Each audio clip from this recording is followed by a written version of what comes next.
You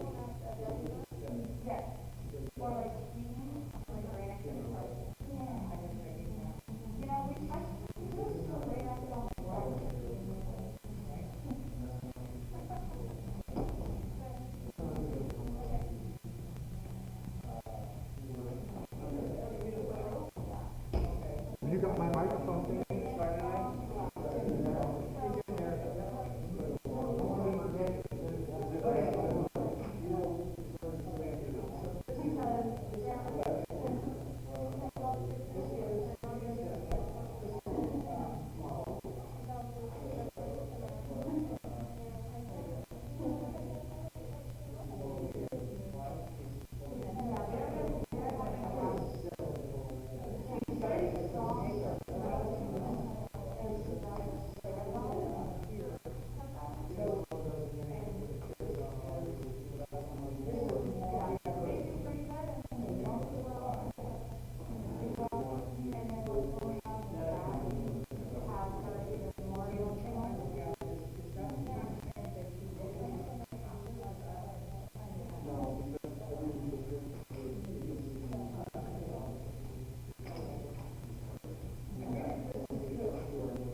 Good evening. I'd like to call the meeting to order. Please stand for the Pledge of Allegiance. Allegiance to the flag of the United States of America and to the republic for which it stands, one nation, under God, indivisible, with liberty and justice for all.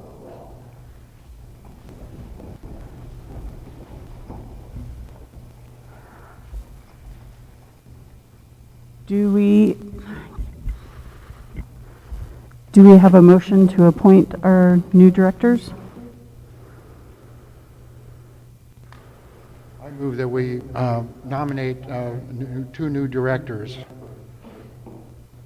I place in nomination Erica Marshall and Celeste. and Celeste Bodner. I second.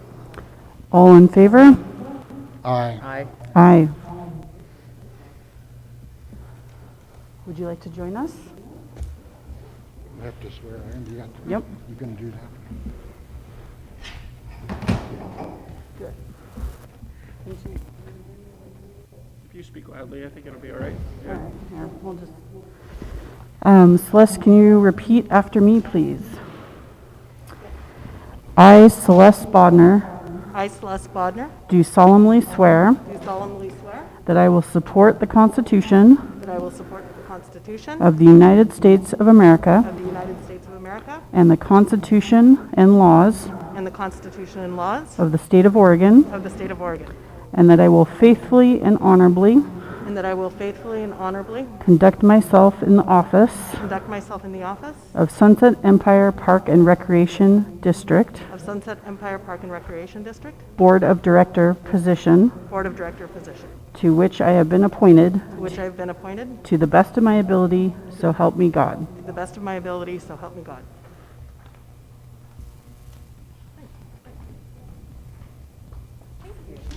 All right.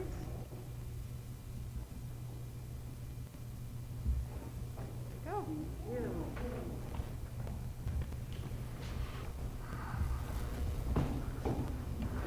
All right, Erica, can you hear me? It's a little muffled, but I'll try. Okay.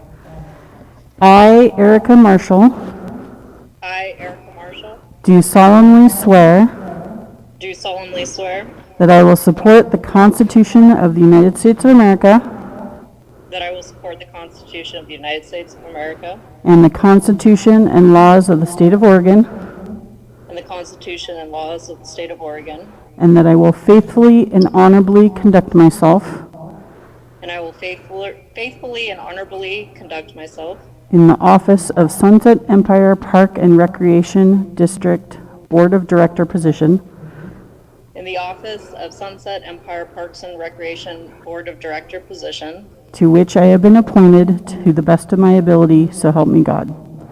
which I have been appointed to the best of my ability, so help me God. Congratulations. Thank you.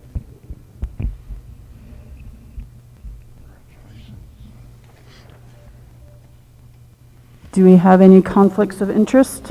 I don't believe so. That I know of. Declare. Erica, any conflicts of interest?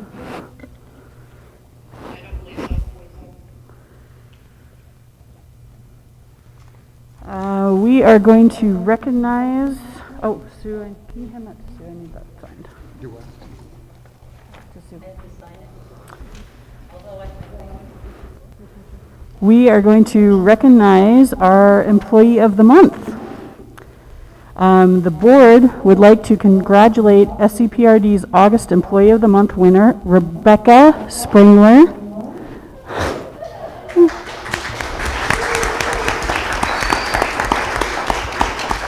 Is that her? Yes.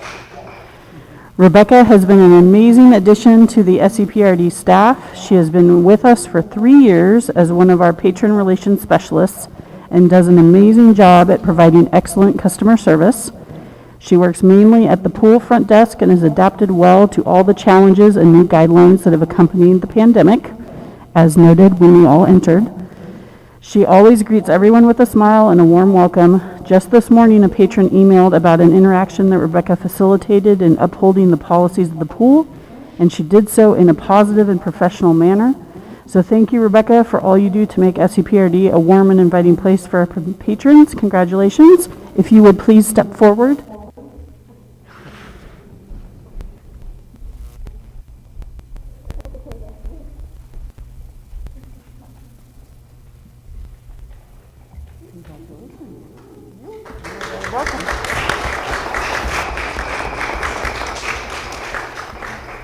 I like that part of this job.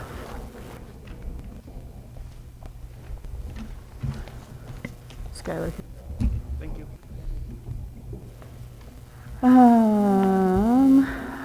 Approval of board meeting minutes from July 7th.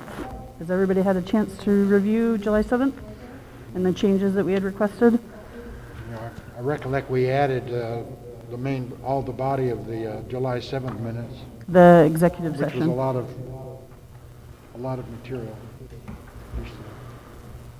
We have a motion On the July minutes? on the July 7th. Yeah, I move that we accept the July 7 minutes of 2020. All in favor? Aye. Aye. Aye. Erica? On the July 21st minutes, I have a couple of comments that may lead to an amendment. On page 23, I'm quoted here in a comment, review of policy on training for board, and it said, Mr. Hinton shared his perspectives from 19 years of service on the board and the importance of training. What I said was, actually, that I was the first director in 19 years of the district that had ever gone to an SDAO training. And that's what I said, and I haven't been here 19 years, I don't think. So anyway, I would like that clarified. Skylar, can you make that change? Perfect. I also noticed a slight misspelling on page 22, the third line from the top. Mr. Archibald indicated that he felt would be appropriate, just a little bit misspelled, that's all. Thanks, Mike.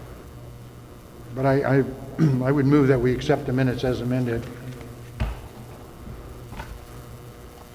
Any seconds or any other discussion? Well, I just wanted to clarify something, that I did not want to nominate me to be the secretary, so I said, I'm not going to nominate me, but I didn't say I'm not going to serve. So if you guys, he's wearing two hats, so if you want to share that, I'm willing to share it. I just Yeah, feel like... I was willing to share it, that's why. Well, it's just, I didn't feel like I should nominate me. I thought that was kind of elitism, and I just don't promote myself like that. So I just wanted to clarify that I was willing to serve in whatever capacity. I just didn't feel like saying, sure, let's wave my flag. So I apologize for any inconvenience or any misdirection, but I was willing to serve as secretary if you wish. Oh, I think we can, Fine with me. let's approve the minutes if anybody else has any concerns. The only other question I had was what I brought up was confirming that there was a second to adopting the budget and it's on my page 6 of on the July 21st, but that we adopted. Mr. Hinton moved to adopt the budget. There was no second. And I know the conversation is that it sounds like it was garbled on the tape, because I can't believe we didn't second it. Which page 6 are you on, Sue? I'm on the July 21st handout that was sent to us. It's page 6 that I count. Page 6 that I counted. My copy is 21st. You must have the original. This is the original Yeah. one. And I didn't know if it was necessary that we do anything about it, or, I don't know, that's what I'm You can ask asking. them in the minutes, but who made the second? Mr. President, maybe if I can go back and try to review the audio file again and also check with the county and see what our requirements are. I feel like, I feel strongly that there was a move in a second, or else we wouldn't have proceeded with the meeting. Right. But for the record's sake, maybe we should clarify, so. Okay. I can report back. I think you're looking at two different packets, that's why it's a little bit confusing at this point. Yeah, I'm looking at the 21st, July 21st packet. So we will table approving those until the next meeting. We are going to open the floor to public comment. Do we need to accept, I don't think we have the motion to accept the amended minutes. We are going to wait until the next Oh, until meeting, next, until Skylar has a chance to make those amendments and do a little more research. Thank you. Here's the sheet.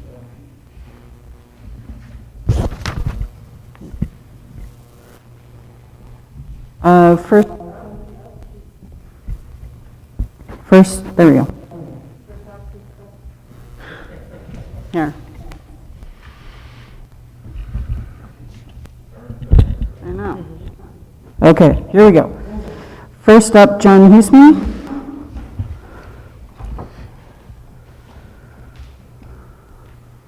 Thank you kindly, Catherine.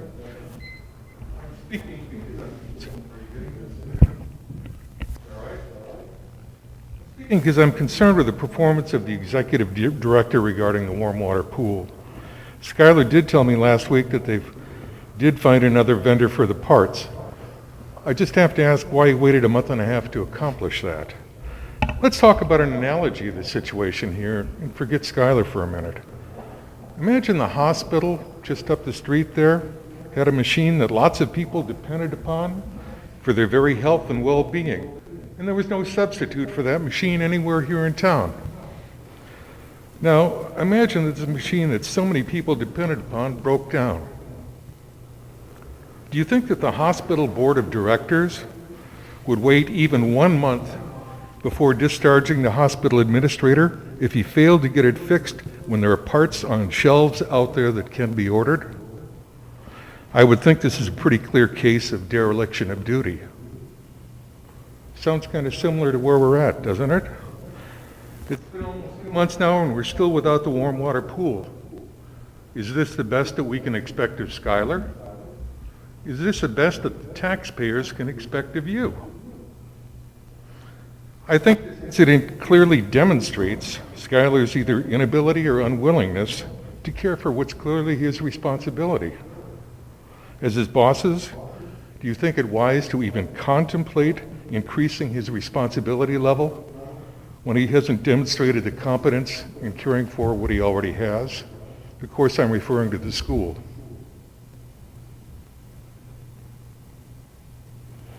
And Catherine, I do want to ask you one question. Sue Coddington told me to ask this of you. During the interview process, the idea was brought up of having Sue and Skylar meet with patrons that had concerns. If this would be possible, I would like to take advantage of that. That is absolutely up to arrangement with Sue and Skylar. Well, I Sue believe said it was up to you because you're the president. not at all. You are very welcome to meet with any of the board members. Good. Well, I would appreciate that if we could set it up then. Do you want me to clarify that? Feel free. Part of my suggestion to address that public comments to the board are addressed and people heard. And I understand that, and I mentioned office hours with one of the board members, with Skylar, and the conversation was, for example, the most recent, one of the most recent comments, there was a letter written. So I understood that that was the avenue we were taking. It's not me dictating how it's done, it's just a suggestion that comments made are addressed so people can feel that they've been heard. I'm perfectly fine. I think anybody can be approached. I mean, Skylar's got a pretty open door policy. We're all available by email. Not any one of us can speak for the entire board, but we are certainly able to listen. So I would be welcome to have you. Of course. Where'd my list go? Next, we have Bryant Hansen.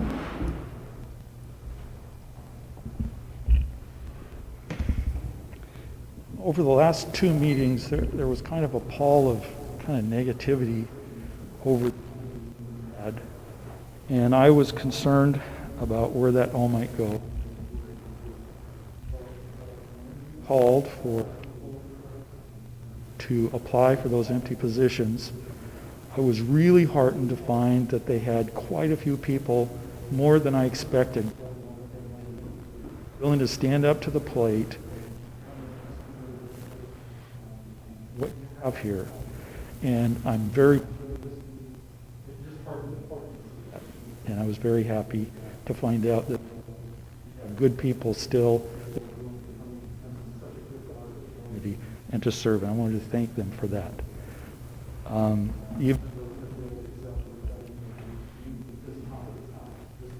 Many willing to do that and to serve. As I had to do a lot of really impressed. Most teams do better when they have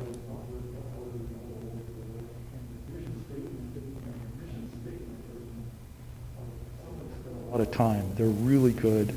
They really address some of the problems Band-Aids on right now. And I'm really here. I think it's wonderful. I worked for a management training company for many years. One of the things I learned was that somebody published a book of the top 100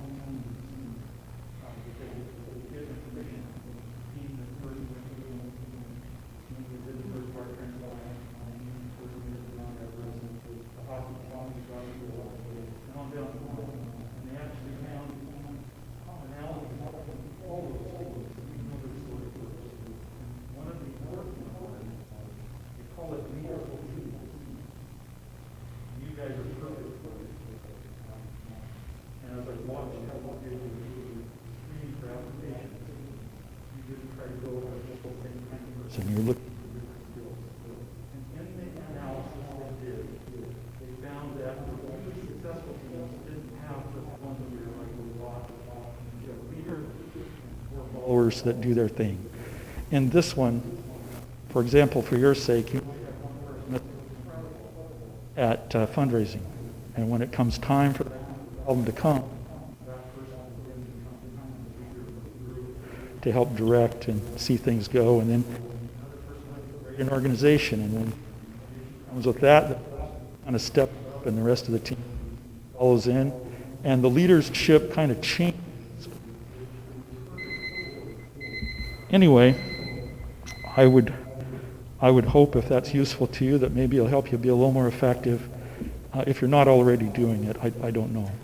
And finally, I would just suggest that each of you, and you probably do it, kind of read over your mission statement and your vision statement before you come to the meeting, because I think that's a great guiding guide to help you when you come to have to make some difficult decisions sometimes. And thank you for your time. Thank you, Brent.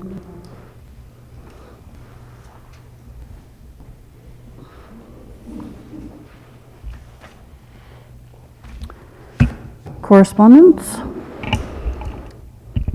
Yeah, there's one item of correspondence that's included in your packet. It's from Marty Weiss. And Marty presented public comment at the last board meeting and also asked that a letter be included in the public record. So that's what you have. That's the only correspondence that we received. Perfect.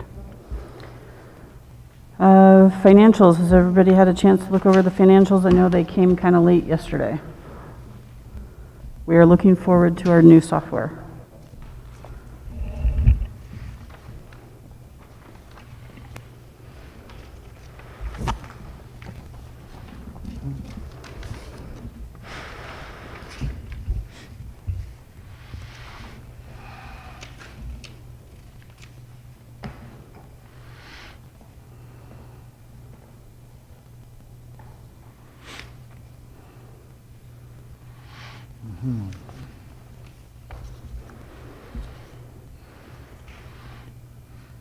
So I see the ending fund balance has changed from last month, Skylar. And was the funds that we received, were they reconciled with the losses? And that's why the beginning fund balance has changed? Yeah, we're still kind of working through how to handle those funds, Mike, and I'm going to share a little bit of information later in the meeting about some of those relief funds that we have received. But I'd say that the budget is pretty fluid right now just because of how things are working in the district and what seems to be happening, and also as a result of some technological challenges with our accounting software. I do want to note, if you look at some of our revenue lines, they're significantly less than we were expecting, and that's just a result of our current status and the pandemic. Typically, August or July, is a rather strong month for us in aquatic programs, and just because of what we're able to offer right now, you won't see the heavy revenue be trickling in that would have normally accumulated. I'm happy to report that our youth programs and some other areas of our budget are still pretty healthy, but we're kind of still, like a lot of agencies, sorting through how this is going to affect our budget, what's going to happen, and just kind of trying to provide some programs while minimizing our expenses and our risks to stay in what I would say is a safe zone. Thank you. Mm-hmm. We have a lot to look forward to. I don't really have any comment on the revenue and expense report at this time. But there is the check registry. Do you want to approve all the financials at once? If we can. If everybody's had a chance to look them over, I don't want to rush anybody.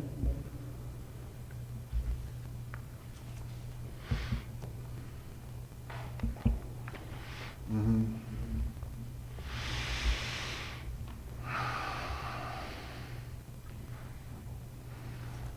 I didn't really have anything jump out at me.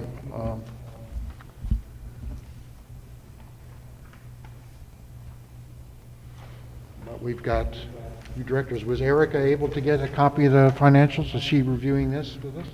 She was able to get a copy electronically, although it came late in the day, so. Is she there? Yeah. I have a copy, but unfortunately I'm on my phone, so it's hard for me to review while discussing, but I was able to review beforehand.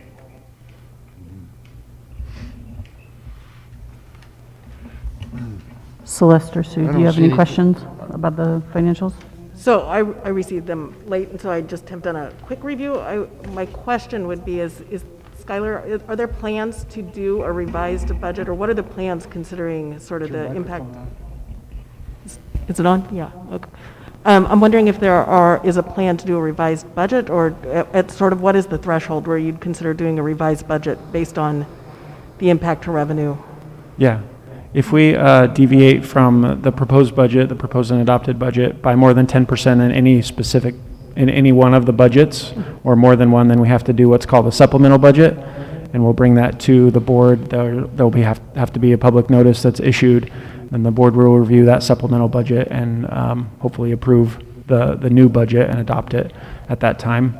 I think we could probably do that now or maybe in the next month or two, but right now our finance manager Marcus and I are kind of taking the position that it's perhaps a little better to wait, so maybe we only have to do one or two of those supplemental budgets during this fiscal year, and not one every month or close to every month. Thanks. Yeah. Sue, did you have any questions?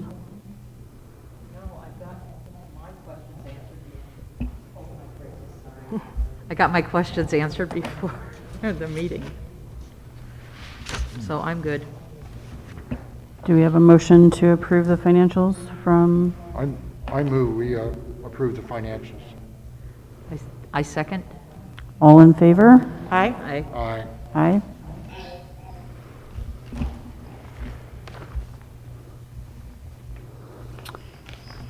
We didn't have anything under old business. We do have some things under new business. The review and ratification of the indoor hitting facility IGA Has everybody had a chance to review that? Yes.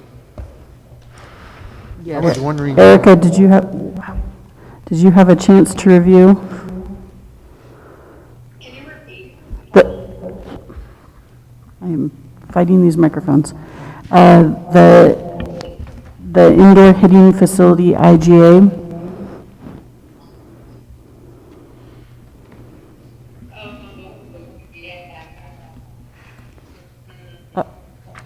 Uh-oh, I think we're losing her. Okay. I was wondering if there would seem to be a question or kind of a gray area maybe on the expenses that we would have around the restroom facilities, which it appears that we have some responsibility for maintaining. And the foundation would pay up to $2,500 a year for the overall expense. Is that for restrooms and utilities? Yeah, so the total expenses of the building, and this is just an estimate provided by the contractors that were working on this, is totaled to be $2,500 a year. And that's for all the utilities of the building, which would include, excuse me, the restroom portion. Now, we would share that with Seaside Kids, and we haven't worked out the final details of how that sharing would work, the split, but our early conversations would indicate that the district would only be responsible for the portion of the building that we're using, which is probably going to be less in total number of hours than the portion of the building that Seaside Kids would be using. I think by and large, most of the time this will be used for Seaside Kids facilities, for indoor hitting, for pitching, and for their activities. But the district will have access to it, and that's part of the good partnership that exists with the project. So two questions I had about, were you going to keep the hours 8 to 5 because of the staff? I mean, what if we've got a late, game? Yeah. So I don't anticipate that the hours will be 8 to 5. I think the hours will probably be similar to what Broadway Field hours are, at least when we're in a non-pandemic time, and we allow rentals after those times on the weekends and things like that. However, there'll be a rental process for a non-Seaside Kids and a non-Seaside Kids renter to go through with the district, where they'll fill out the appropriate paperwork like they would with the field or with the Bob Chisholm or any of our other facilities. And they'll be provided, we're going to have a keypad that they'll be provided access to the facility using that keypad.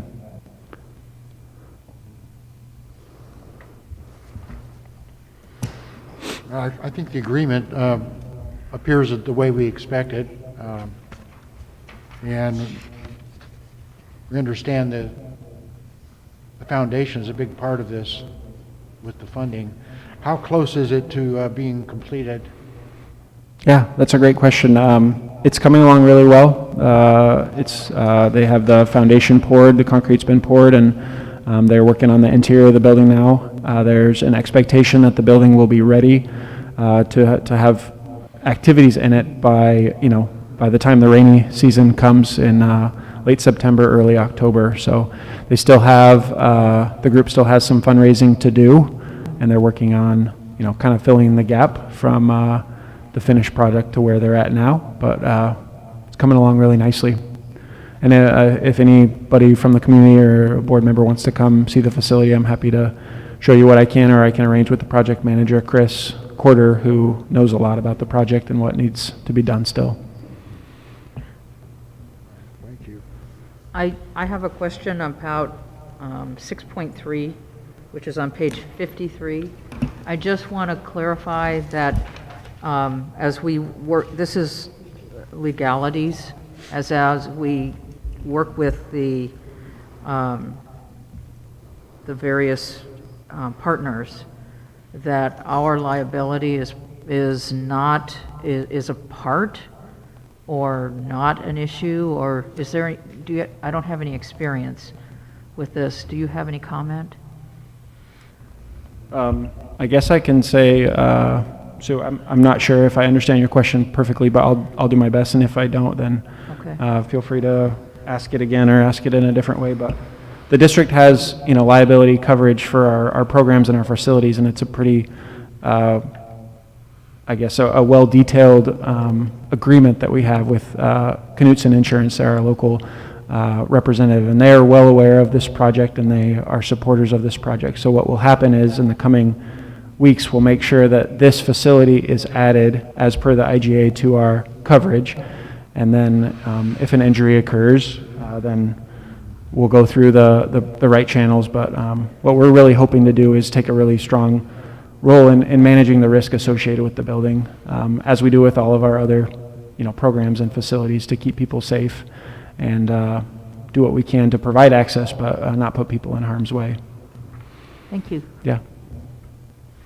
Skylar, assuming that the COVID virus is still with us when this facility opens, what will be the protocols and the strategies for managing the risk at this particular facility? That's a great question, Mike. We did have a chance to meet with kind of the project team last week to talk about some other details, including how the interior of the building would look and how it might work if we are still in the pandemic. And one of the things that we talked about was the use of equipment and how individual users of the space would be responsible for providing most of their own equipment, perhaps not baseballs or softballs, but their own bats, their own helmets, and things like that. I do think that if the current guidelines are in place from the Oregon Health Authority and from the state, that we will have to enforce some of the same standards that we have enforced at our other facilities. And so there'll be some extra, monitoring, there'll be some extra cleaning, and we'll work through with Seaside Kids and with the individuals on the project team to make sure that we're doing that in the correct way. I think it's kind of, it'll be a little bit of a challenge. It'll be a learning curve for us just because we've never had this kind of facility, but I'm really confident in our staff and the ability that we have and what we've been able to do so far in terms of keeping people safe in the other facilities, indoor and outdoor, right now. Thank you. Yeah. So this may be a question for the board, but I'm wondering, did we clarify who can enter agreements such as this? I mean, is that something the board still has to determine what the process is? Okay, thank you. That we have not gotten around yet to clarifying. We were waiting to have a complete board. So that is part of the reason that we are ratifying this, hopefully, today. Great, thank you. Any further discussion? I move that we ratify this agreement, the so-called IGA with the city of Seaside and Seaside Kids for the batting facility. Oh, hold on. Hang on one second. Go ahead, Erica. Is the 2,500 per year, is that for this school year, or is that through your year, October? Would that just be for those couple of months through the calendar year, like prorated? Yeah, I think the estimate was provided. The question was, is the $2,500 for the whole calendar year, or is it for just the rest of this year? And Erica, I think the $2,500 annual estimate was for a normal operating year, calendar year, so January 1st through December 31st. Okay. It's been moved and seconded. So we have a motion on the table to ratify the agreement. I will second that. All in favor? Aye. Aye. Aye. Erica? Perfect, thank you. Manager presentation schedule. Skylar, I saw that you had outlined having all of your managers, I lost, what page is it on? Page 55. There we go.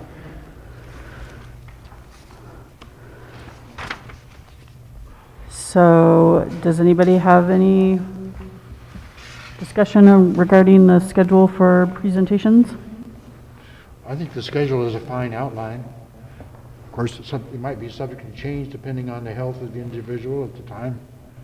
But I just want to use this opportunity. I saw some banners up today wishing Justin Smith a happy birthday.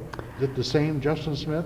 It Yes, is. Justin, our aquatics and recreation manager, is celebrating his birthday today. I guess he's not here. He must be doing something fun, but yeah, he's Well, having a Wish him birthday. a happy birthday. I will. what would be more fun than spending your birthday at a board meeting?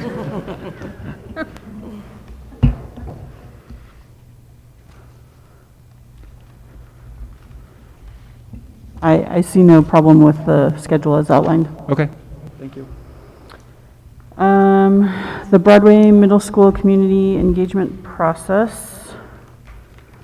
Do you want to speak to that, Skylar? I know you Sure. provided us with, Yeah, so upon the board's vote last month to consider, I think, the possible acquisition of Broadway Middle School and how that might work and what the necessary steps are before, or if that were to happen, staff has been working on what we're calling a community engagement process, and so I share an outline of what we're envisioning right now, which includes kind of 3 different steps. The first step is community presentations, where we would host some virtual meetings where district staff, as well as the possibility of having board members contribute to a presentation that you'd be able to view it online, both live, and then we'd record it and save it on our website, where we would share kind of the state of this opportunity, how it might work, share some pictures, potentially some rough renderings and financial information,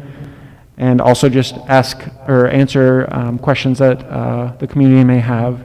I think it's really important for us to gather that feedback. It makes it a little bit challenging in the pandemic to host an in-person town hall or forum.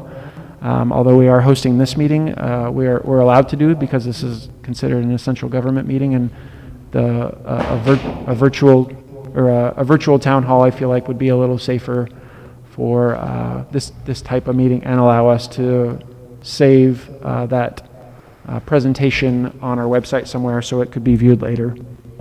The second step of our process, as we're outlining for the board, is to have a survey that goes out using our channels to gather feedback on the middle school. And if you, not just on the middle school, but also on expanded services and what that might look like. The next page features the questions. It's a pretty short survey of about 5 or 6 questions, but I think it will hopefully capture some important data that we're looking for the community as far as if they feel like this is a viable and important project for them. And then the third step in this process would be doing some community tours. We are allowed to gather in small groups when we're wearing masks, and so what we'd like to do is reserve the middle school, rent the middle school from the school district for a night, and have board members and or staff lead small groups in tours to show the parts of the building that we're hoping to utilize, that we're already currently utilizing, and also just to show the condition of the building. There's many people that are familiar with it because you drive by, or maybe your children attend or have attended there, but there's also many people that aren't as familiar with it or haven't seen the inside of the building, or maybe just aren't aware of that the district, SEPRD, is currently using that space right now. So we've kind of outlined this process, but right now these are all tentative plans. We're bringing them to the board with a desire to get their input and their thoughts. We also laid out a timeline, but that's, again, to be adjusted potentially. I will say that we, despite the pandemic, we are really excited about this and recognize that I think there is a great opportunity here, and we have programs that are housed in the middle school right now that could be displaced and maybe even have to go away if we don't have a space for them to occur. So I think it's in the best interest of the district to move at a pace that's appropriate, but what I would define as a swift pace to gather this feedback and then assess it and take the next steps depending on what the board decides to do. Thank you. So, Skylar, I think the survey is essential for the board to make a decision on going forward with community support. As you know, we caught up with an email that was kind of lost today, and I inquired whether or not, based on the hazardous material reports that we've received on the middle school, what the cost might be in a more determined and certified kind of way, find out what those costs might be on areas that we might be using or want to renovate in the future. As I've mentioned before, I don't think we're necessarily interested in using the whole building. That, you know, would be great if there was a partner who wanted to develop the other half, but it would seem like you mentioned we might need to have a budget. There might be a cost associated with obtaining the cost estimates, some bona fide estimates on our behalf toward remodeling it.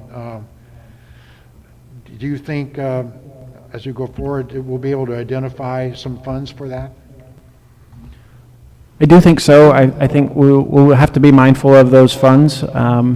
We have money set aside in a budget line under the admin budget called contract services, and typically this is where a service like that would fall. Right now, the only expenses that I could anticipate coming out of that line would be our legal fees, which I guess I'm hopeful that we don't need too much of moving forward, but that's where that money would need to come from, Mike. I think your point is really good in the sense that we do need at some point to get more information about the current state of the buildings and how any user of those buildings, whether it's us or somebody else, how that will affect their ability to operate in those spaces. The building is 70 years old, or at least parts of it are. Again, I'll state that the part that we are using currently is, less than 30 years old and in really pretty good shape. But it's the older part of the building that I think we all have those concerns about what's underneath the tiles, what's behind the walls. Do you think that it's feasible to wait till the survey is accomplished before we decide to investigate further then? Is that a board discussion? So if I could share, Mike, so I work at the high school, which there was an offer made on the high school. That gentleman then contracted the services of an abatement company, which was in the building last week, and they went around and tested the floors and the walls and the ceilings and all. I mean, he was taking bits and pieces of that building to test.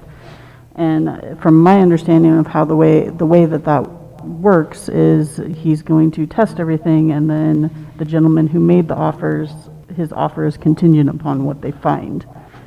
So I think that's kind of the process for that sort of thing, where we would get the community input, decide that if the community even wants us to pursue this, potentially make an offer on the building contingent upon what we find, pull money out of that line item, hire a company, and then wait for those findings.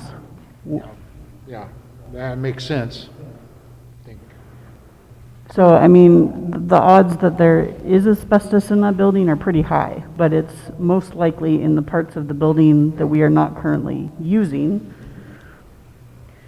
Well, is it okay if we talk about our conversation this morning? Sure. I took because of during the training, my computer glitched, so Skylar was kind enough to let me come down and do the training in his office and listen.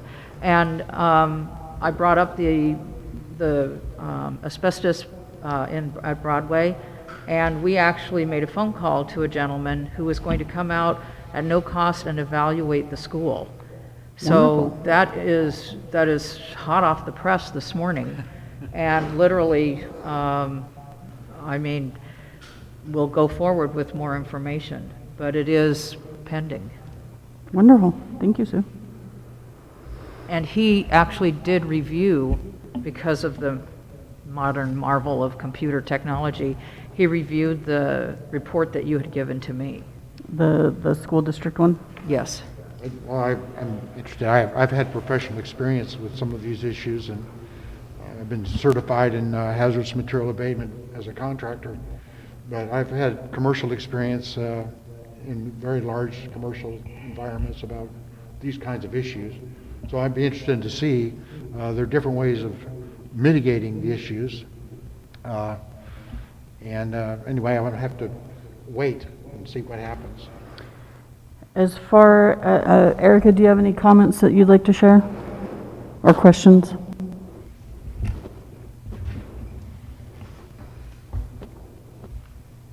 Sorry, it's breaking up quite a bit, Oh, I'm sorry. unfortunately. We're just talking about the middle school community Yeah. engagement process, and Catherine had asked if you had any comments or questions that you wanted to share. I mean, I think we have to explore it. Personally, that's my opinion. I think it's a great opportunity that needs exploration. I guess my question is, would we have to look at the abatement immediately, or is that something that could also be looked at later down the line? I don't think it's necessarily pertinent to the community engagement process, although, I mean, sure, those questions will come up, for sure. So in terms of the community engagement process, I think it's important to explore that. Thank you. Did anybody have any concerns about the way that's Skylar's proposing that goes forward? So I'd just like to ask, is in terms of the community presentations and actually sort of the planning around the use of the building and developing an assessment of the costs and so forth, is that something that is staff directed? Is that something that you anticipate staff is doing? And I'm curious about how, as a board, we can support you through that process. Sure. I guess I'm open to that. This is, I mean, we went through something like this a couple of years ago, and we've been working on this project or assessing it for at least the last calendar year, and it's kind of, I think, it's been at least a little bit difficult for staff to know exactly what angle to pursue or if it was worth pursuit. So I think what is important to staff, at least from our perspective, is knowing that the board is interested in the property and that they support at least the exploration of it.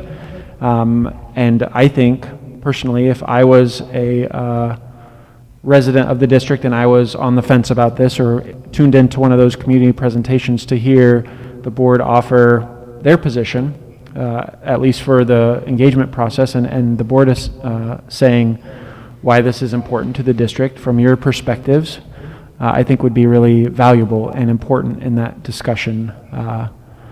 That's my perception, Celeste. I think as we move forward, there's lots of other things. I think each of you have different expertise, some technical and some just in your community touch points that you can offer that would be really helpful, because staff, we see things from the inside of our little staff bubble, and you have more access probably to what is going on, the conversations that are occurring out in the real world. Great. Well, I think if consensus is helpful, I approve of this survey, and I encourage Skylar to move forward with it.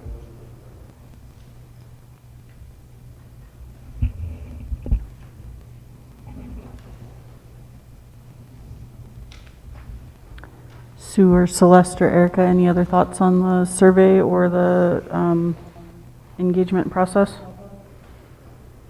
My question is, how are we going to get it out in COVID times? Yeah, I think we'll use the channels that we use now for our current program, Sue. We'll use our social media. We'll use our, we have an active online mailing and emailing campaign platform that we use with many, many contacts. We'll have it available on the district website. We may run, depending on the timing, we may think about running a newspaper or radio ads to augment our marketing for it. And then just word of mouth. I think it's really important, again, that we have the option of people tuning in and finding out more about the project. Whether we have 1,000 people or 100 people that view it is irrelevant, but I think we're putting the information out there. We're accepting that community feedback that I think is really important, that we've kind of been, I feel like we've been missing for the last few months. Would it be possible to, forgive me, I'm trying to frame my question. I'm concerned about reaching outside of the people that use our district, because we need to reach everybody, I think, Yeah. to get input, because it's going to affect more than just the people who use the facilities. Can we piggyback on, because I know like the city of Seaside sends out water bills, or can we piggyback on their mailing list somehow? Yeah, we can, and we've been able to do that before or previously for other projects, so we can definitely ask them, and I think that they would be, they're a great partner of ours, so they would be receptive to that. I think that would be my only thing, is trying to reach a little further than our normal scope. Sure. A couple other questions, Skylar. One is that, as I recall, there was a community survey about the district's offerings not too long ago, is that right? Yeah, we did a massive survey that actually kicked off last August, and we wrapped it up at the end of September. We got about, I think, close to 600 responses for that survey. Have you been able to crosswalk those questions with the questions on this new proposed survey? I'm just wondering if there's something to glean off of that original survey that might inform this new survey effort? Yeah, that's a great question. I think there are some similarities in a couple of the questions. The majority of those questions, I think, were designed to assess how the community felt about what we were offering, and also see what growth or other projects or facilities they'd like to see. Whereas this project, I think what we're hoping, or this survey, what we're hoping to get kind of down to the heart of it is, would you support us pursuing this middle school as a recreation space in the future? Great. But I think that's a really good point. Maybe it would be, since we have 4 new directors since that survey was completed, I think the data is probably still pretty relevant and accurate. Maybe we could share that data again with the board, and I can either send that out electronically, or we could make it an item at an upcoming meeting. Sorry, go ahead. ahead. Go ahead, you can finish. So I have a second question. So I also wholeheartedly support the idea of looking at this investment for the district. I think it's such a key piece of property for our community, and given the key role that the district plays for our community, I think, and the proximity of the property to the district, it would be a loss for us to not investigate it.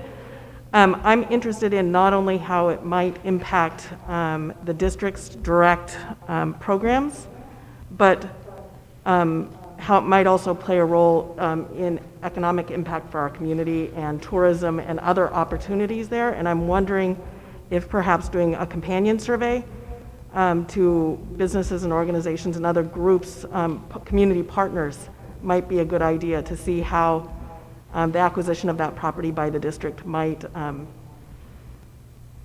support the growth of the overall community. Sure. I think that's a great idea. That's something that we hadn't considered. Maybe we could work together and establish some questions for that, and a good distribution list, and get some feedback. I think that's a really good point. Thanks. One kind of question that I'm wondering if we could maybe add in is asking something about to the effect of, are you a current resident in the district? Yeah. I know that we are trying to reach outside of our district as well, but I think that would be an important kind of filter to see how much of our tax base would support this versus outside users.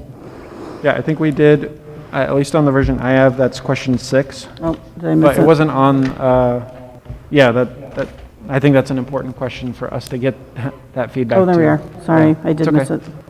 Kind of sneaks in at the end. Maybe we should move that up to number 1. I think that would, Just regarding the an acquisition of a property, I'm also wondering about going down this avenue, and I'm seeing the timeline. where a decision may be months away. I'm curious if we've had any communication with the school district and the current status of any other negotiations before we go down this road, and whether or not there would be a way to secure a first right of refusal, Yeah. should it look like a good decision. Sure. So we have had many conversations with the school district going back, a couple of years or so. Actually, I think those conversations kind of started when their bond was successful, because it just made a lot of sense because of the proximity of that property. I think, I don't want to speak out of turn, but I can say that I think the relationship that the district has established with the school district is really important to both organizations, and it's important to them and to SEPRD that we stay in close contact about this. I think the first right of refusal is something that we considered about a year ago when we kind of started this process, but recognizing that it would come at some expense, I think the board decided not to pursue that as an option at that point.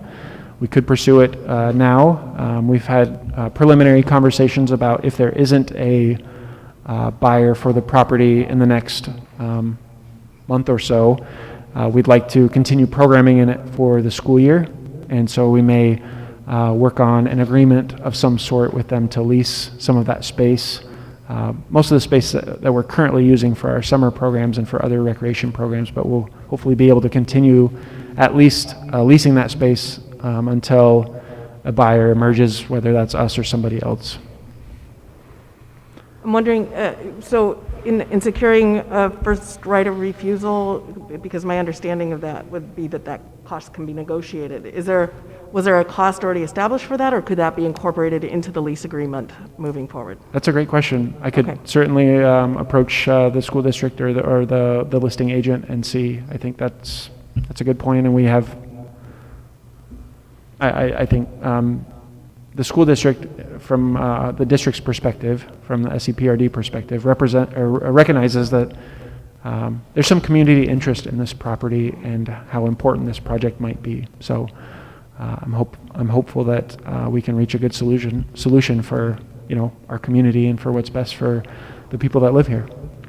I think I'm wondering, this already plays into the question too, and perhaps this will be included in your community presentations by staff, but funding mechanisms sometimes can be influenced by control of the property, and funders might be more interested should a first right of refusal or some sort of guarantee to be able to purchase the property exist.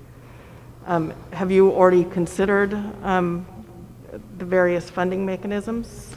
Yeah, we've had the opportunity to kind of have a couple of different scenarios sort of be put before the board over the last year. Most of those were done in executive sessions.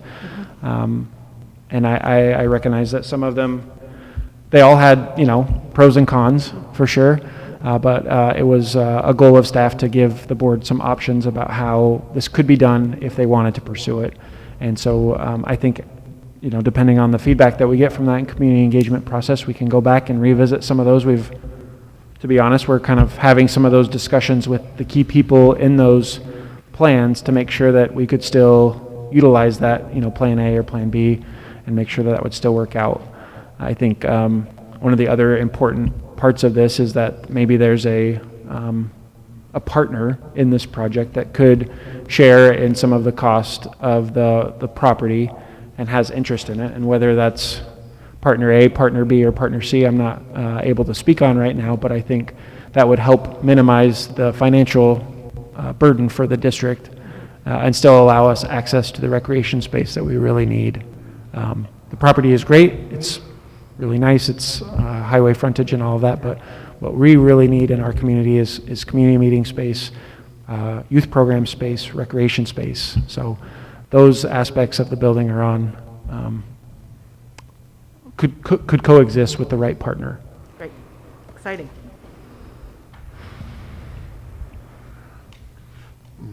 Just a thought about a possible partnership. What if the commercially zoned area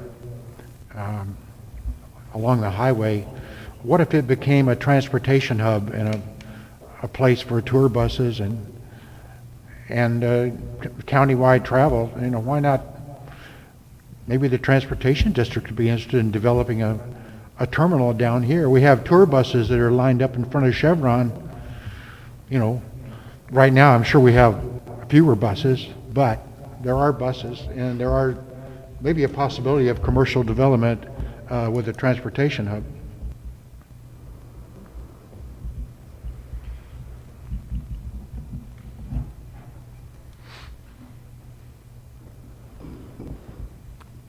Any further discussion on this topic, Erica, Sue? Going to clarify that the tours would be led by the board of directors?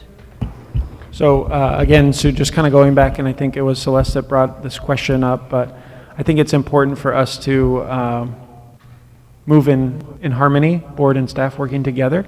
And so I think it's very effective. It would be very effective for maybe one staff member and one board member to accompany a small group of people to see some of the parts of the facility. And maybe the board member is very knowledgeable about that property, or maybe they're not, but I think just having their presence and getting to know some of our community members and opening up that feedback, those feedback channels, would be really powerful. So most of the staff that has been involved in this process is pretty intimate with the building and maybe our tentative plans for what would happen. But I recognize that maybe staff or the board is, kind of catching up, but you're all pretty bright, and I have confidence that you could, participate in that kind of tour as well. Could I suggest that maybe we schedule a tour of the board with yourself before those meetings? Yeah, it's a great idea. I think, I haven't been in Broadway since my children were there, but boy, I have a lot of good memories. So that would be a lot of fun. Thanks. I've only ever been in the cafeteria and the gym.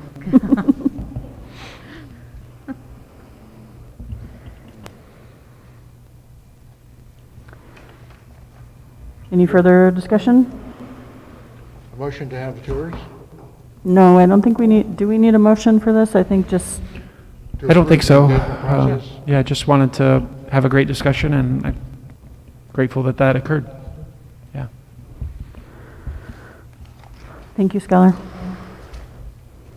I would just add, I appreciate wherever it was on that page, the savings, the 93%, I believe what I was reading was if whatever we pursued, there was a 93% savings from what we expected? Sure.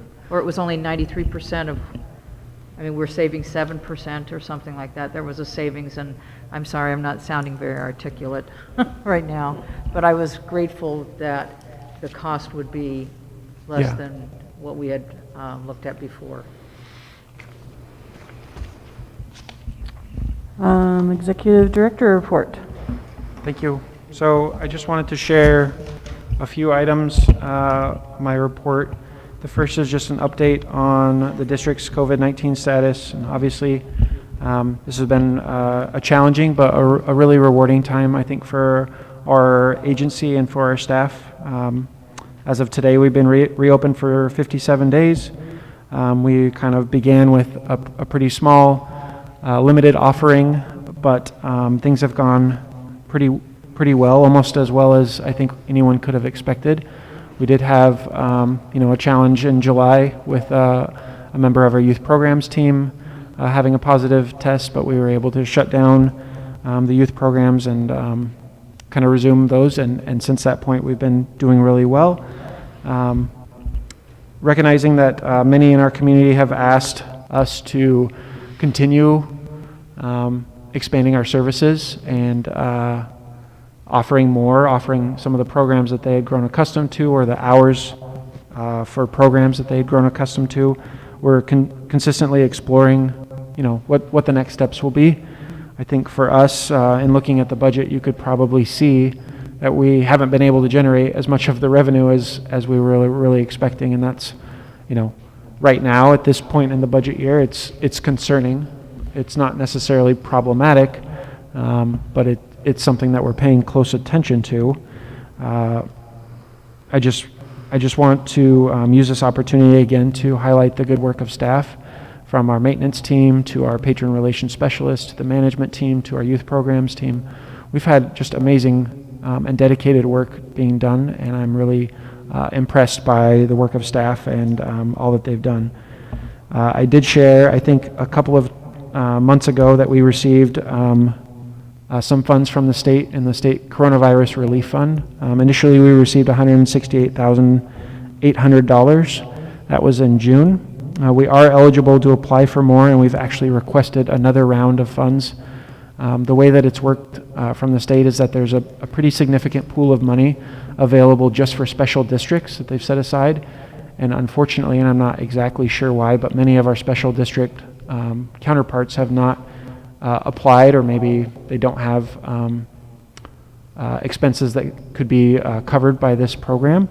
So there's still a good amount of money out there for us. So we're not necessarily, in any way trying to deviate from the system or anything. But what we're trying to do is just account for some of the expenses that we've had that are unique, that are related to this pandemic. We've requested some more funds. We've been authorized to request up to about $400,000 before the end of the year, if we so choose. Doesn't mean that we will, because if we don't have expenses that, then obviously we can't be reimbursed for that. We've also worked really hard on a FEMA grant application and are hoping to receive some funds from FEMA, from the federal government. Lastly, during this time, as was mentioned during public comment, we've been without the services of the learner pool. As literally a day or two before we were preparing to reopen the pool, we learned that the main pump had broken, and we immediately ordered a replacement. But as I've explained, I think hopefully to the board, the supply chain of these kind of parts has been really compromised. The factory that produces the pump has been hit with several rounds of outbreaks in their workplace, and they've had to shut down. There's also just a lot of strange things going on with the supply chain in terms of which pools are open and which factories are still choosing to produce these types of things, because without all of the industrial pools or commercial or community pools that are open, there isn't a need for this kind of pump. Eventually, we did make the decision to cancel the order, and it wasn't because we hadn't been in contact with the company. It was actually the opposite. They kept kind of putting promises on the table that we would have it soon, and they just never came to fruition. So we did order the part from a different distributor, and as I mentioned previously, the part arrived, but it was not the right part. So we've resent it, and we're really hoping for an end-of-the-month goal to have the learner pool reopened. And we recognize that it's been inconvenient at a minimum to our patrons that use that pool. There's really nothing that compares to it, that warm water therapy experience. And to be just fair and honest from the staff's perspective, we are very sorry for that inconvenience. And we wish that we had been able to recognize and welcome those patrons that use that pool specifically back to the Sunset Pool when we reopened on June 22nd. And unfortunately, that it hasn't worked out, but we are doing our absolute best to get that part and get it installed as quickly as possible. I don't have anything else as far as the COVID-19 status of the district, but I am willing to have a further discussion if there are questions from the directors about where we're at right now. Well, I want to commend you, because I don't think, and maybe you can explain, the number of pools that are not open in the state of Oregon right now, and Seaside has a pool that I get to go to class Monday, Wednesday, and Friday.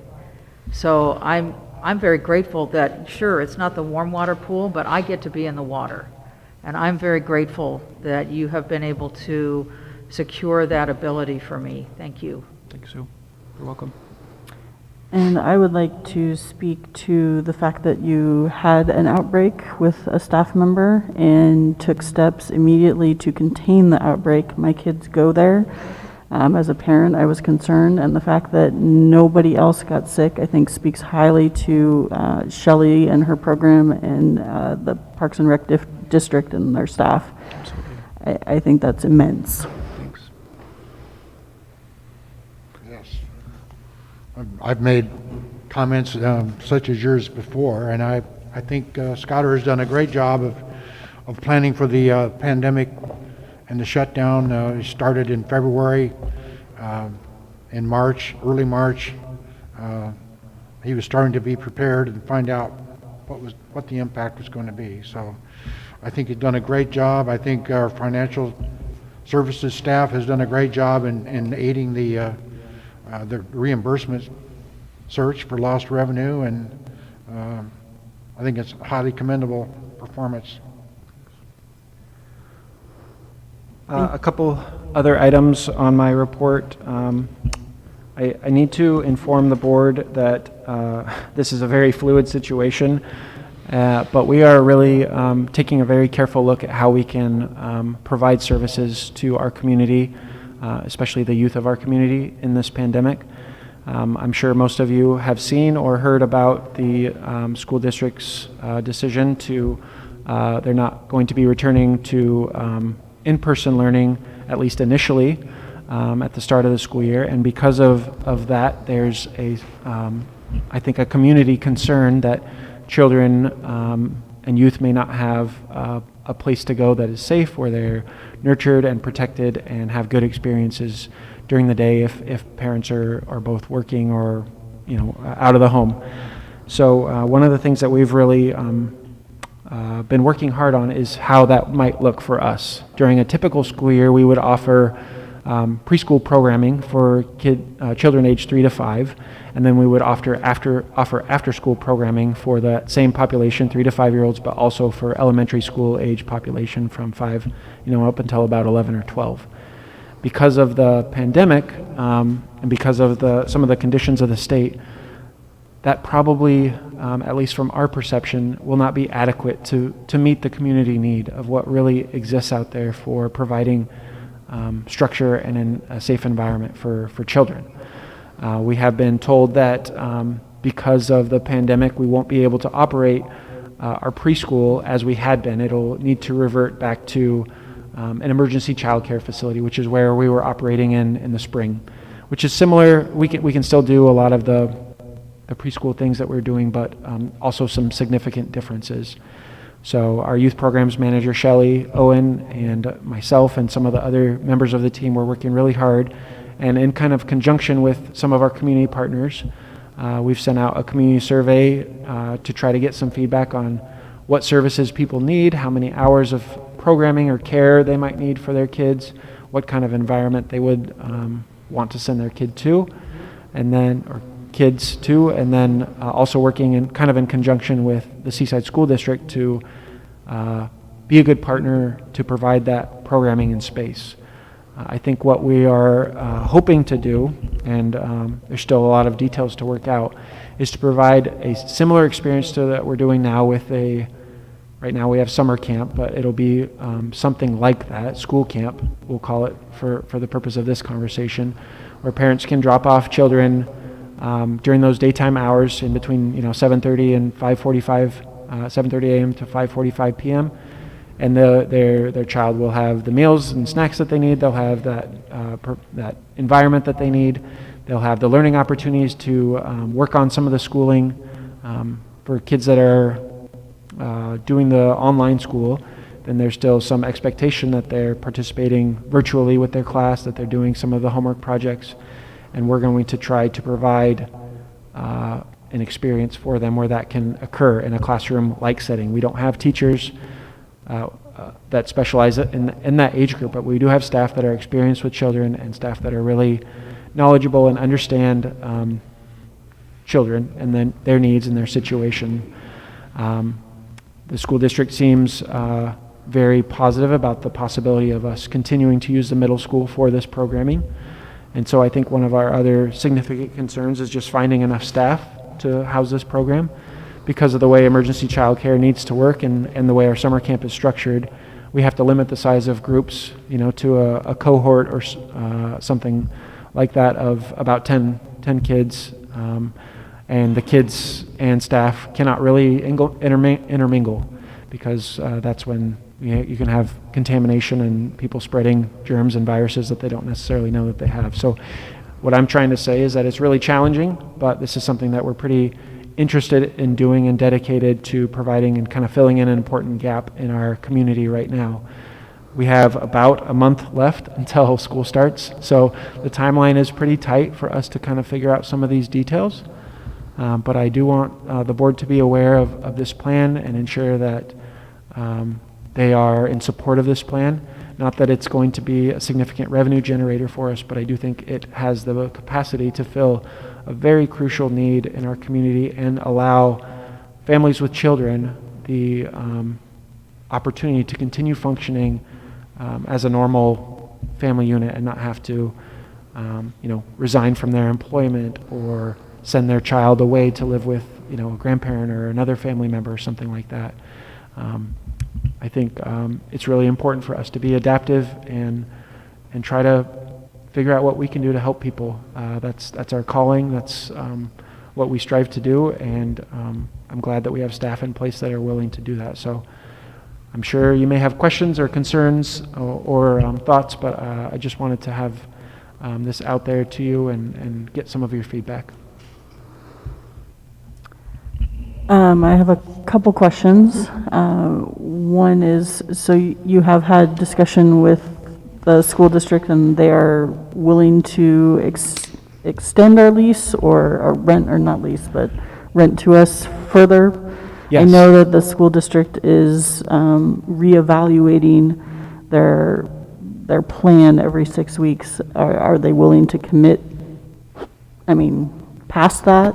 I think guess. The only condition I feel like that would be in place if they were to let us utilize the middle school for this program would be that they don't have a buyer on the property, and that if they had a buyer, that would obviously supersede any lease agreement unless the buyer was us, which would be really, really neat. But I think they're in support of our plan and they recognize kind of the position of the community and the community's needs right now. My next kind of question is, I know a lot of the staff that Shelley brings on for the summer are educational assistants that are working with the school district.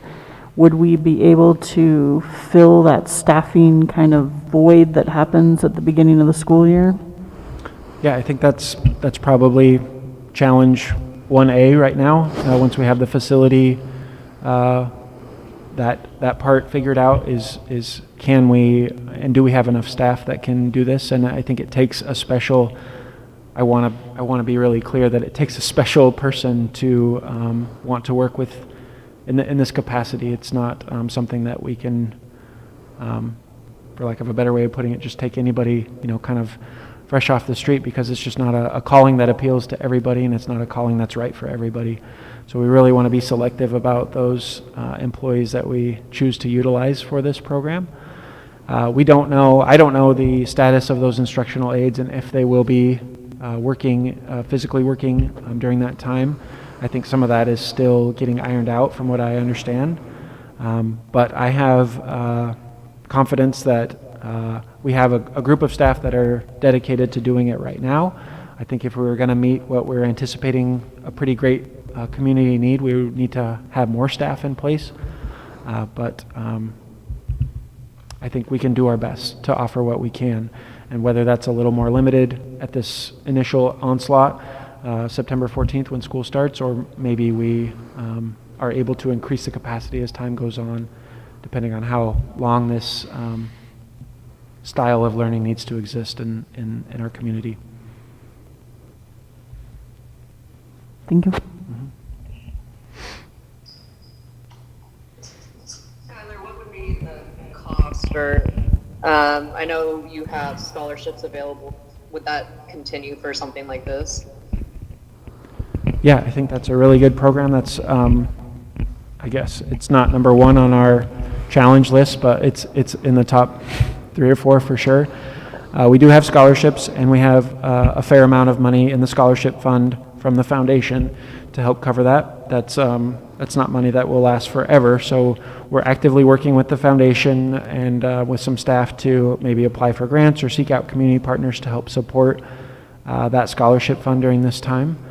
I think we would be able to offer, a a good amount of kids in the same way that we offer those scholarships for preschool, for swim lessons, and for other programs. We would be able to offer scholarships for this program. If we were able to have 100 kids and all of those kids needed a scholarship, then our scholarship fund would be depleted fairly quickly. So we would just need to be really mindful of that and kind of keep the scholarship fund in line with what we have coming in. So I want to applaud that you are all proactively looking at this, because I think it's a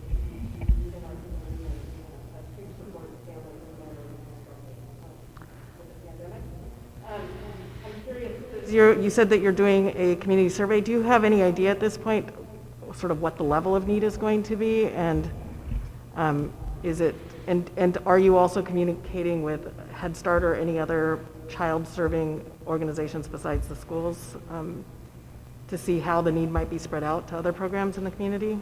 Yeah, that's a really good question. Actually, I'm really glad Shelley is here. Maybe, Shelley, would you mind speaking on that question?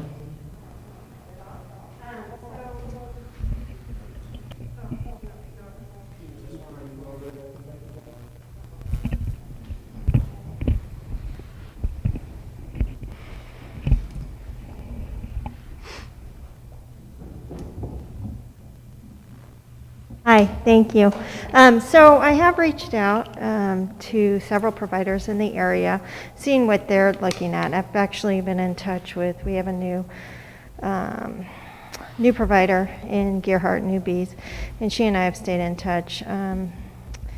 As to being in touch with Head Start, I've been talking with Cassandra, who's there, and it sounds like they're doing mostly virtual meetings and staying with their family engagement component. That's really important right now.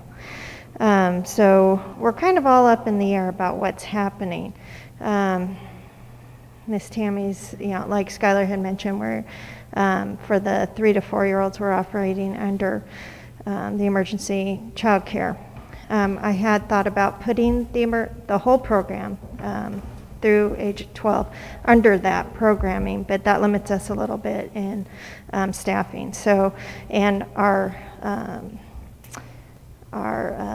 child care specialist suggested that we not do that, because technically under being Park and Rec, we don't have to follow any of those. We can do what we want.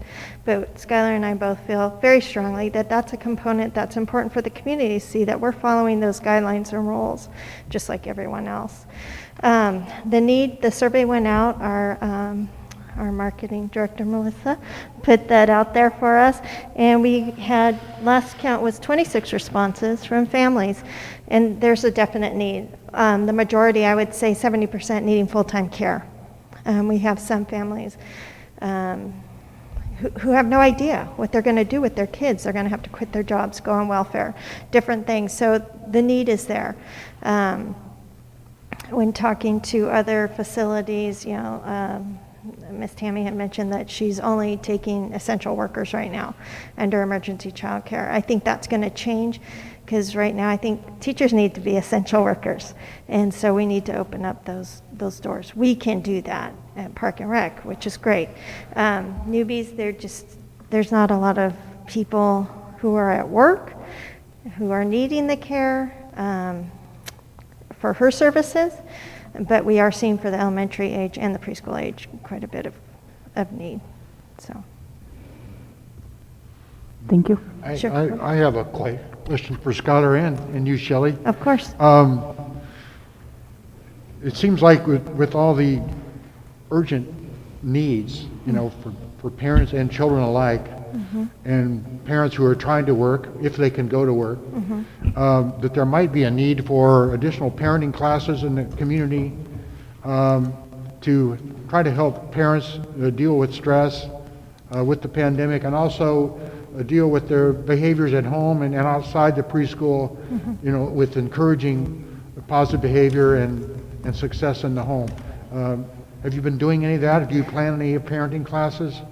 We have not, but I am very open to discussing it with Northwest Parenting to do that kind of engagement. That's something that we have looked at in the past and for various reasons have fallen through. There's not always been a great attendance rate for the community, or parents to come in. We've tried, food, different things, dinner, and it's a tough time. But I think we are in a different time, Mike, and I think that would be a great thing for us to look into, to offer, because I know just in talking to parents and also reading some of the answers that were on that survey, they broke my heart.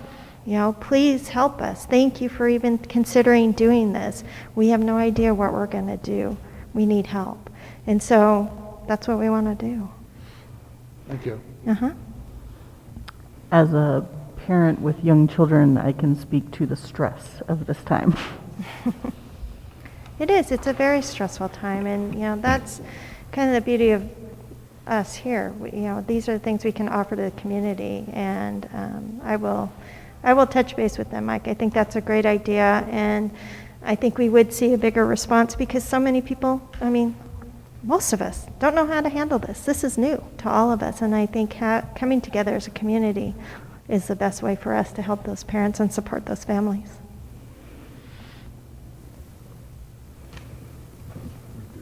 Curious how our emergency childcare for essential workers has, I know we shut down with COVID, and I commend that because there were no further outbreaks and we're back up, but how many kids are taking advantage, and how many families? Shelley? During emergency childcare, or where we're at right now with summer camp? Childcare? Or both? I don't think that there's I'd take both. Okay. Well, when we opened up for emergency childcare, we were limited to first responders and essential workers. At that time, we made the decision that we were going to help with the hospital staffing and then our first responders, and those families being police, fire, medics, and then our hospital staffs, whether they were in Astoria or here. We started off very slowly with one family, and we grew. By the time we finished, we had 10 families that we were serving, with 12 children total. And then because of the way, being that we're a governmental agency, and we were able to open up in phase 1 under our summer camp programming, which we did. We are down from last year, definitely, but we have had good, strong numbers. We're running at about 50%. So we've averaged about between 12 and 14 kids in our K through 5th grade program, and then between 8 and 12 kids in our preschool program, which is our Explorers program. I have a list right now going because I've had many phone calls, especially since the school district made the decision. I have 26 families with 32 kids on my list that are interested in this programming, and waiting with bated breath as to what we are going to be doing. Kelly, how does that compare to where you would normally be at this time without COVID? Like, is your waiting list usually that deep? I usually don't have a waiting list. The preschool is usually full. We are, for our new numbers, I think we are 5 shy of being full of what we can now take at 30. Typically we could take 42, but because of the cohort groups and needing to restructure with the current space that we have. And that could actually change given the space we are now being allotted at the middle school. I could raise that number up a bit and even open, since we did our license under emergency child care, we could go back and offer infant and toddler care. So it's all amount of, who's going to need us and how that's going to look. We know that there's a great need coming from the teachers. Their kids need to be in care so they can do their jobs. And so, like I said, people are waiting to see what we're going to be able to offer. And that's what we are actively, what number am I on, Skylar? 15 or 16 of my scenarios? It's been very fluid, but kind of exciting that we can provide this, and we're hopeful to do that. Did we lose Erica? She is driving back, I think, from, I'm assuming, her vacation. She sent her apologies. Okay. Done with me? Thank you for listening. I appreciate it.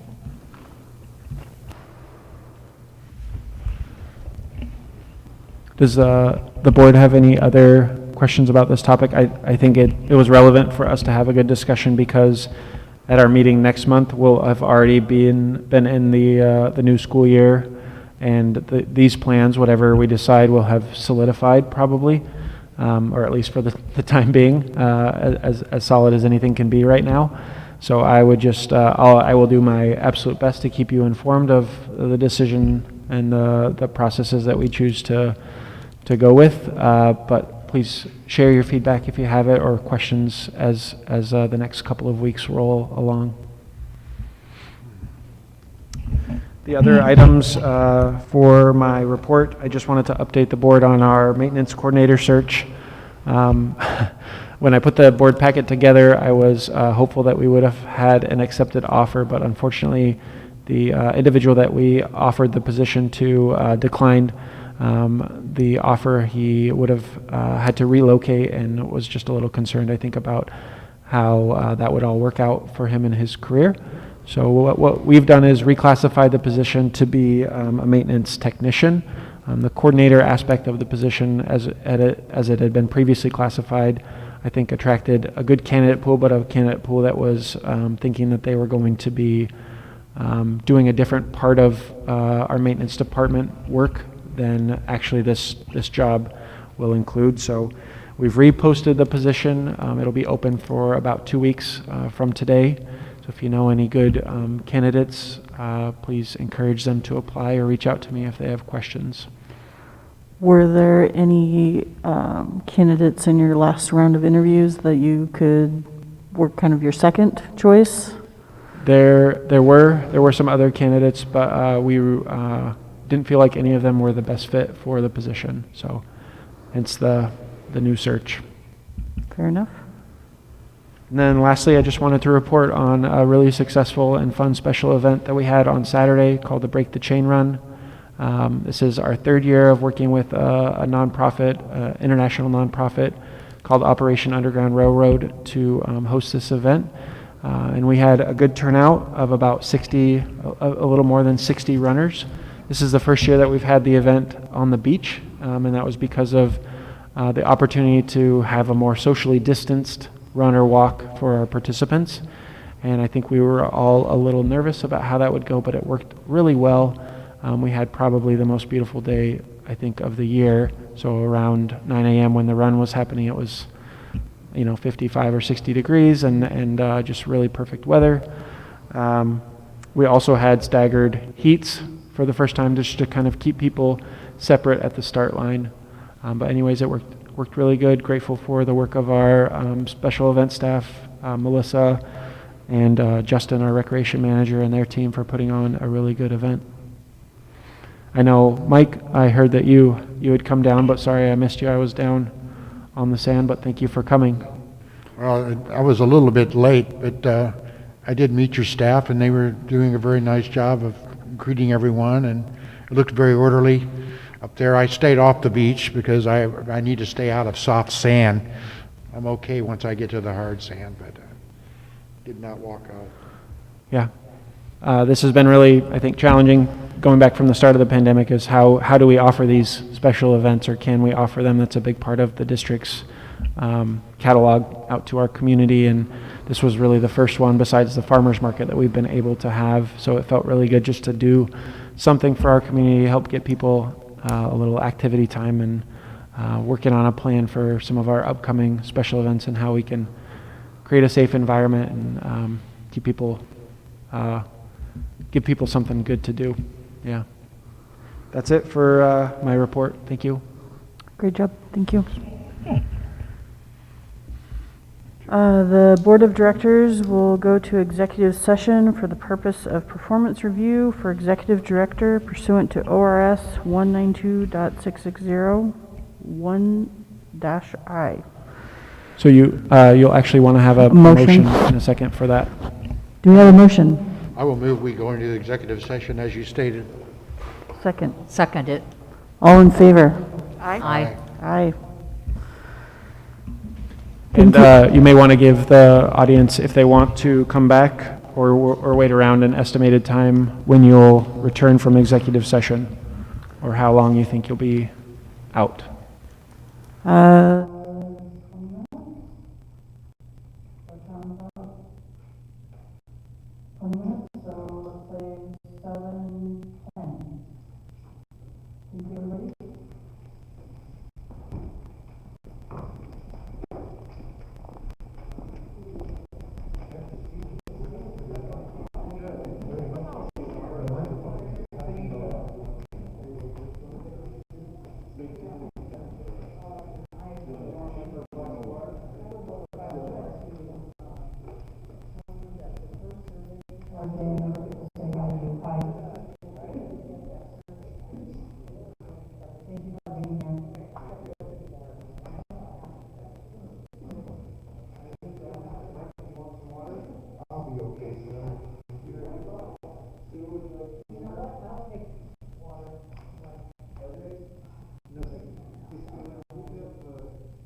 are the results of whatever did take place in December when there was the review that did was completed. And so is any of that data available to us, or are we simply sort of setting that information aside? So Bryce and I were, that was my first meeting, and it was conducted poorly, in my personal opinion. Our review was left at the very end. Nobody submitted, as far as I know, nobody submitted any written review, correct? What I have in my files right now here is what the board president Mills said at the time was his personal review, and then one other sheet that looked like this, but what he said was the average or the summary of the rest of the board's results. But that wasn't actually given to me at the December meeting. That was given to me a couple of weeks prior when I had a private lunch with the board president at the time. So I guess I don't know what I've been given or what I wasn't given. So the process was not made clear. Correct. And I know for myself personally that I was not provided with anything to fill out or complete. I just gave verbal testimony to what I thought. And then at the end of the December meeting, we very clearly voted on whether or not Skylar deserved a merit. Several of the board members were halfway out the door, and that was kind of it.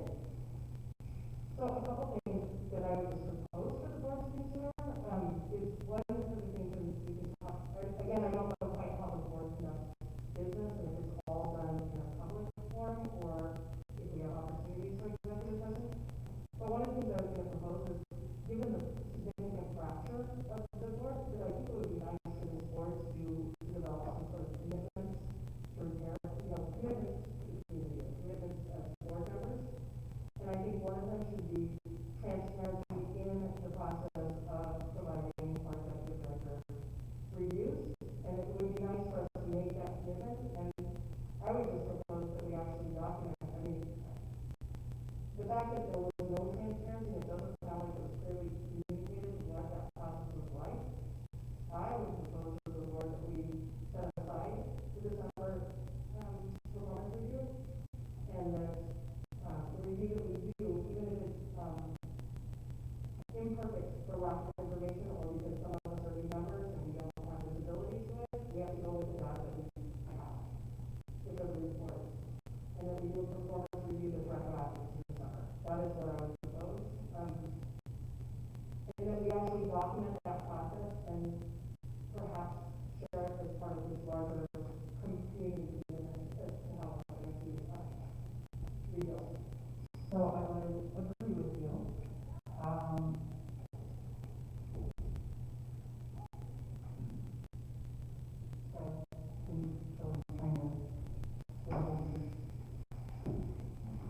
Just look at your text maybe?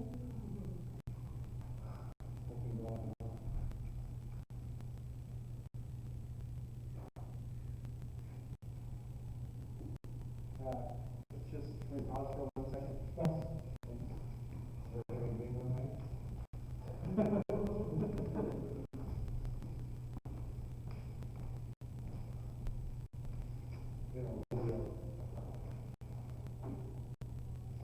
This review, scholarship will have a review like this. Germany never brought in any of those.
Microphone's Well, it won't on. do any good. No. I turned this off. I don't know, this went off. How do you turn that back on? Thanks, Darren. If we use the microphone. Next time you just bang on the door. Get ready to transcribe? Well, hold on. I want to tell Catherine something. I Oh, thought there that it was is. really interesting. John caught me in the parking lot saying, I want to do your this, that, and the other. And I said, well, just mention it to, mention it to Catherine. I'm waiting for him to call Skylar with one of your office hours. Thank you for saying that. You already said it. Right. Okay. It's not transcribing. Otherwise, it would be writing my own words. Oh, I got guitar and music. That's Hey, great. Darren, can you troubleshoot this real quick? Maybe, Hold on, Darren's coming. Sue and Celeste, you need to turn your microphones back on. Oh, yeah, Sue, if you're not speaking right into the microphone. you need to turn yours on. you need to get the captions back. It's not on. They want it on? You want it? Yes, on. Okay. I turn, You're good. I turn it off so that nobody hears me breathing. It's in a reply mode or some text mode. Well, why isn't it recording now, Darren? Well, it's technology. Yes. That seems to be the big issue. It does. The meeting is there. It's just that, how do we get it restarted? I pressed the button down here before, and How far away probably is made it. Erica? I don't know where she was, sorry. She just said she was on vacation. She could join us. Yeah.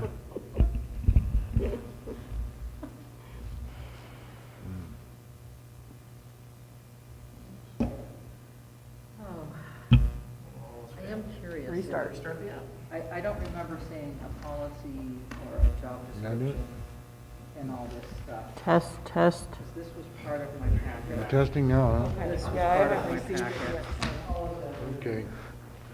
This was part of the packet. and Okay, then- RJ, ready? And then the financial statement. Okay. I don't think I have it. But maybe during that workshop, we can review all those things. All right, guys, statement time. As a board, we are aware that the SEPRD board has experienced a fracture. We wish to go on record with a commitment to the community to improve our board's governance. What's your next word? To it. To it. Therefore, we will. Therefore.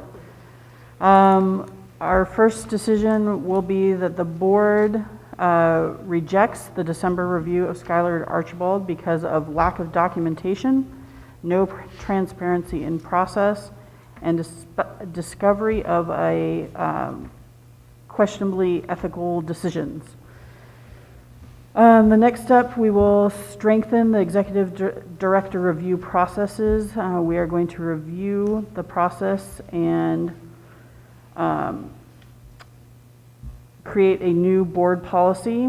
We are going to communicate the process with the public, and we are going to redo Skylar Archibald's review. That review will be conducted on a special executive session on September 1st, and the board wishes to indicate full support of Skylar Archibald, and thank you for trusting our board to get it right. Well done. So we propose an executive session on September 1st at 5:15 to conduct a review of Skylar Archibald. We will propose a executive workshop for the purposes of creating policy and procedures for the executive director and the board on Thursday, September 17th at 5:15.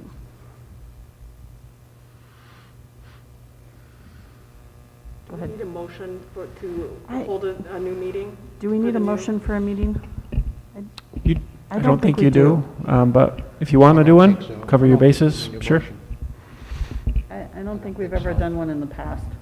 Okay. I think so. Upcoming calendar items. Yeah, sorry. The farmer's market is ongoing. I'm really happy to report last week was, I think, our strongest participation week maybe ever, or if not ever, in the top couple. We had over 800 people come through the market, which is terrific considering all of the challenges that we're dealing with, requiring masks, and our number of vendors is a little bit down this year just because of what we feel like is the COVID challenges, but still a really great market, and we've gotten tons of really great feedback, so I'm very happy and pleased with the hard work of our staff in doing that. Putting that together, it takes an entire team for sure. I have the wrong date, sorry, for the upcoming calendar items, but just had it noted the board meeting for now September, which would be September 15th at 5:15 p.m. And now we have a couple of other meetings where we'll be spending time together. Additionally, we're going to have those that community engagement process at some point right around that time. So lots of time together in the month of September. And It's a workshop. as long as it takes, So are we meeting at 5:15 for the workshop? yes. The other actual calendar item that I would like to see, we don't necessarily have to hash out a time or a date, because I know that you would have to communicate with the school district, would be a tour of the facilities for the board. Sure. I guess I would ask, not knowing everyone's schedules, would a daytime tour be, would your schedule provide some time for that? I know it might be challenging for you, but I guess I don't know everybody's schedule well enough to know. For myself, I can ask my school district boss to Okay. give me some time, I'm sure. Okay. As long as I don't have prior commitments. Would you be able to do a daytime tour? For when? Whenever, would you be able to commit to a daytime tour of the? I'm sure I could. Okay. Let me know whenever And unfortunately, Erica's not on the schedule, but it sounds like Tuesdays and she's Thursdays are working my from big home, meeting so. days. Okay. Sue, Celeste? For flexibility, Fridays are usually my open day. Okay. I can adjust on other days Okay. with notice. Well, what I may do is just reach out to the school, make sure that they're okay with that, and then send out maybe a couple of options, and we can choose from the one that may work best for the majority or all. I will say, just because I know our move of the middle school and high school in theory is supposed to be complete this week, so the movers Exciting. should kind of be out of that Okay. building. Good. Are they taking, no, I probably shouldn't say that, sorry. So I know, in addition to that, there was a conversation about Mr. Evans. Correct, yes. And he was going to check, or, coordinate with his secretary Yeah, to try to get yeah, a meeting, so there's that as well. yeah, that's true. Okay, so lots of So, stuff yeah. coming up. Stay tuned. Anybody else have anything under calendar items that they want to see? What'd you say? Anything else for calendar items? Oh, calendar items? No. Okay. Board comment. Mike? Okay, well, at the risk of getting slapped down, I would like to welcome Celeste and Erica to the board. And I feel like I'm a thorn between four roses. So I'm glad to have the board filled out, and we'll move on. And I like this new technology. I think with this thing here, I could stay on the board forever. You heard it here. Can you put that in the paper, I was going to please? say, we should have that noted forever. Of course, I'd have to get reelected, Well, you know what? you know. We can help you. Yes, We'll I'll vote for campaign. you. Yeah, well, we'll see how it works out. Sue, any board comment? I am simply grateful that we have Celeste here with her abundant knowledge, and I'm looking forward to having Erica be able to sit with us shortly. So I think that gives us not only hope, but a new direction. I think making sure that we bring the public in to earn or re-earn their trust is paramount. I think making sure that people's complaints, concerns, praises are heard. It's just exciting to go forward and not have the shame and the unethical behavior of the past. Put it behind us as long as it is put behind us, and move forward. I think that this can be very exciting. We have an amazing place to live. We have amazing people here, and we need to embrace them. But in addition, we need to make sure that the public is feeling like we are taking care of this precious area that we serve. Celeste? So I just want to thank the board for providing the opportunity to serve. I'm so looking forward and so optimistic about serving on this board and what that experience is going to be like, and for all the opportunity I think that we have to support a fantastic executive director and hardworking staff of the district. And to that end, I would just like to say thank you to Skylar for sticking through this process. Recognizing that the last couple of months have been difficult, maybe longer than the last couple of months have been difficult, and appreciate that you are still here and what a resource you are to this community and to the district. And I'm really looking forward to working with the board to make sure that you have the support you need to grow the work of the district. I would just like to say that I am extremely excited and just looking forward to what this board is going to accomplish with the additions of Celeste and Erica when she's able to join us. I'm hopeful for the future of this board. I think we can do amazing things. Our job is to support Skylar and the staff in protecting this amazing gift that we have in this community. It's not too many small communities like ours that have such a robust Parks and Rec district. And I think that's a gift that we are entrusted with and we have to protect, but also look to the future and provide vision. So thank you to the board and to your team, because truly none of this works without you guys leading. So thank you. Meeting adjourned. Yay. Thank you.